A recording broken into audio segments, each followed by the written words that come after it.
नमस्कार मित्रांनो, eagle InfoSec अकॅडमीमध्ये तुमचं स्वागत आहे पुन्हा एकदा.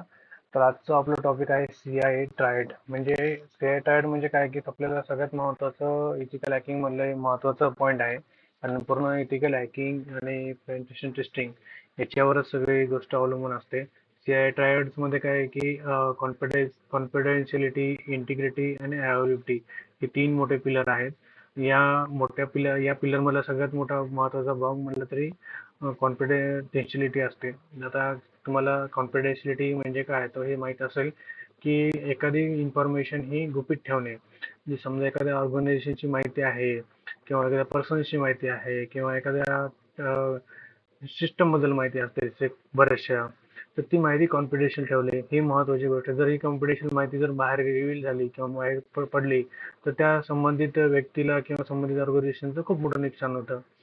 तर किंवा एखादे आपले डॉक्युमेंट आपण एकमेकाला ट्रान्सफर करतो किंवा एखादी इन्फॉर्मेशन कुठं पास करतो तर ती त्या दोन व्यक्तीमध्येच असली पाहिजे, की नाही की तिसऱ्या व्यक्तीला पण त्याचं माहिती गेली पाहिजे. तर दुसरं आहे इंटिग्रिटी. इंटिग्रिटी म्हणजे समजा आपण ए आणि बी जे कम्युनिकेशन आहे ते ए आणि बी मध्ये कम्युनिकेशन व्यवस्थित व्हायला पाहिजे.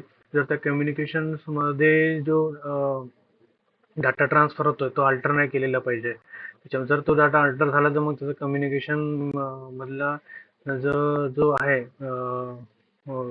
जी गोष्ट आहे तर ती प्रॉपर वे मध्ये राहत नाही.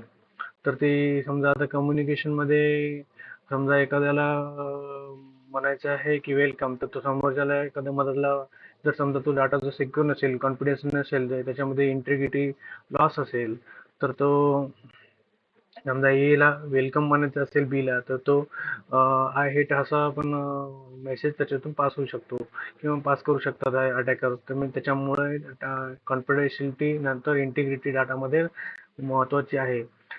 समजा आता आणि पुन्हा त्याच्यानंतर या दोघांच्या नंतर त्या डाटा दोघांची कॉन्फिडेन्शियल डाटा आणि इंटिग्रेटेड जो डाटा आहे त्याची अवेलेबिलिटी असणं सर्वात महत्वाचं आहे. कारण जर हे जर दोन गोष्टी जर त्याच्यामध्ये आहेत आणि जर तो डाटा जर प्रॉपर वे ऑर्गनायझेशन किंवा एखाद्या व्यक्तीला जर भेटत नसेल तर तो एक डाटा ब्रीच मानला जातो. कारण आपल्या पेनिट्रेशन टेस्टिंग मध्ये पण ही सगळ्यात महत्वाची गोष्ट आहे CIA ट्रायड. या मेन बेसवरच सगळ्या गोष्टी अवेलेबल असतात. त्याचे प्रकार जरी वेगवेगळे असले, त्याचे प्रत्येक टेक्नॉलॉजीनुसार किंवा प्रत्येक नुसार गोष्टीनुसार जर वेगवेगळे प्रकार जरी असले पण बेस हाच आहे. त्याच्यामुळं CIA ट्रायड हे समजणं खूप महत्वाचं आहे.